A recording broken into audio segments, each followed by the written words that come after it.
Senator King. Mr. Secretary, I'm somewhat puzzled. I grew up in Virginia where Robert E. Lee was revered. I think when I was a kid, his birthday was a school holiday. But as I grew older and learned more about American history, I learned that he fit the classic definition of a traitor. He took up arms against his country. He broke his oath as a member of the United States Army, which he took upon entering his career at West Point. Wait, why are U.S. bases still named after men who literally fought against America? Why are you going through these incredible gymnastics, finding current soldiers or other soldiers to rename? And you slipped a minute ago. You said we're returning these bases to their original names. Robert E. Lee, leading general of the Confederacy, Pickett, the other names. Why are you doing this? I don't understand what the motivation is to rename bases for people who took up arms against their country on behalf of slavery. What possible motivation can there be for this? Who is telling you to do this? Who is urging you to do this? Senator, the veterans and service members across the country who have deployed from Fort Bragg or Fort Benning or Fort Hood or Fort Pickett, there's a legacy, there's a connection to those bases and to those places, to what they trained for there, what they did for, and what they came home back to. That matters to them. Ask enough of them, as I do, all the time, before and later. And we recognize the service of those who were put into the replacement. No one's disputing that. I would never dispute that.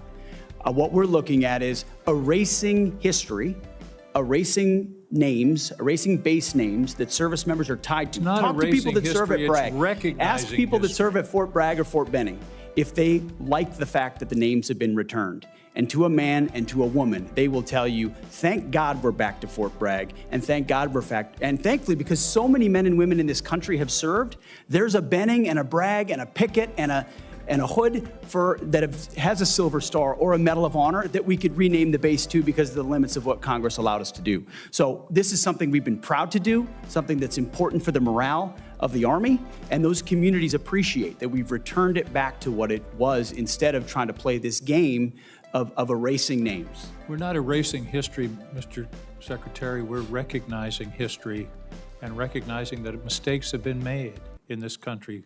The greatest of all was the Civil War, where people took up arms against their country on behalf of the institution of slavery. And to continue the practice of recognizing those people and honoring them by the naming of these bases is, I believe, an insult to the people of the United States. Let me talk about the budget. I don't understand why the budget is coming to us in two pieces. Why not give us an honest base budget instead of putting a piece of it in reconciliation? As I understand it, OMB is saying we're going to have a flat defense budget for the next 4 or 5 years. Are we planning reconciliation every year from now on? Why not give us an honest budget telling us what your priorities are, and then we can consider it. This committee always works in a bipartisan basis on a defense budget. We all want to see some increases in the defense budget, and yet you're giving us this this fake, here's a piece of the budget, here's another. You're cutting, in the base budget, you're cutting shipbuilding in half and saying, well, we're going to make it up in reconciliation. Are we going to have reconciliation every year, which basically, by the way, puts a significant part, 10 or 15% of the defense budget in a wholly partisan decision-making process, whereas in the history of this committee, it's always been bipartisan. Why are we doing it this way? Senator, from our view, the budget number 961 meets the requirements and threats that we face. And that's not the number. The number is 892.6. You're adding reconciliation. That's my whole point. Why not give us a base budget of 961 or whatever the right number is, what you consider the right number, and then we can operate and make our decisions. Why do it in this bifurcated way that really is fooling the American people about what the defense budget is? We're not trying to fool anybody, sir. It's two bills, one budget. We're working with OMB, and we feel very comfortable with the number of $961 billion. Why don't you give us a straight-up budget for the Defense Department? That's my question. Senator, this is a straight-up budget for the Defense Department, and it's a It is 13% not. increase over what Joe Biden It is a gave us. two-part defense budget. Part of it is in reconciliation instead of in the budget that's being presented to this committee. This committee only has a partial review of the budget. I don't understand why we can't have an honest, straightforward budget instead of this son of Oko that you're putting over on us. Thank you, Mr. Chairman. Senator King leaned in and said, "Mr. Secretary, I'm really confused. You see, I grew up in Virginia, and back then Robert E. Lee was treated like a hero. His birthday was even a school holiday. But when I got older and actually learned American history, I realized he was the perfect example of a traitor. He picked up weapons against his own country. He broke the oath he swore when he joined the U.S. Army at West Point. So tell me, why are you doing all these mental gymnastics, digging through history to rename bases after people like him? Just a moment ago, you even said we're returning bases to their original names. Robert E. Lee, the general who led the Confederacy, and others like Pickett. Why would you rename bases after men who fought against their country to defend slavery? I don't get it. Who told you to do this? Who's pushing you to make these changes?" The Secretary answered, "Senator, it's the veterans and the soldiers.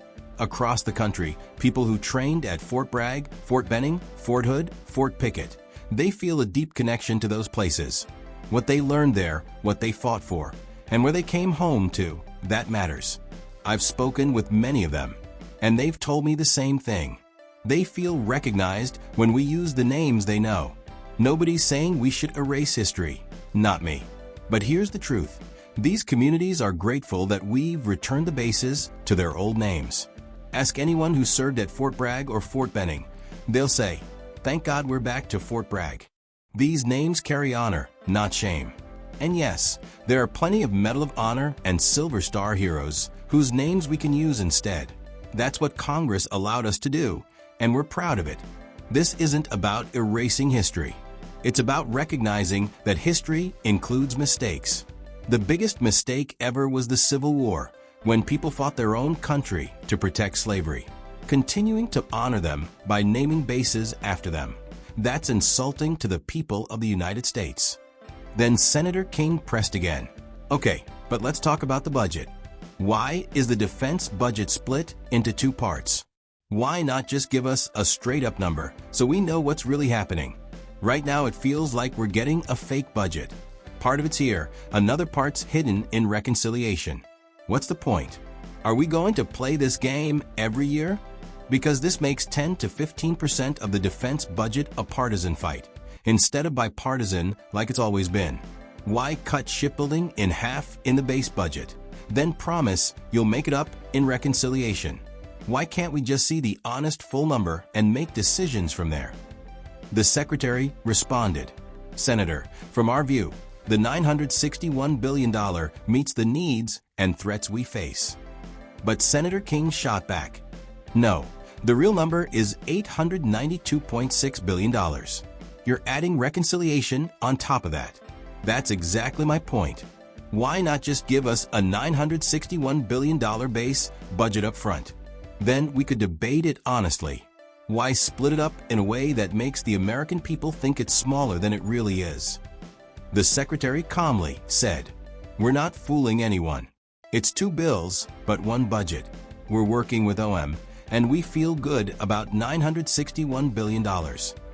Senator King frowned and said, "But that's not a straight answer. President Biden gave us a two-part defense budget. That means this committee only sees part of the budget. I don't understand why we can't just get one honest, simple number instead of this trick you're trying to pull." And with that, he ended, "Thank you, Mr. Chairman." And there you have it. Things got pretty heated. But what do you think? Should military bases keep their old names, or should we stop honoring people who fought against America? Drop your thoughts in the comments. Hit the like button if you enjoyed this breakdown. And don't forget to subscribe for more updates on stories just like this.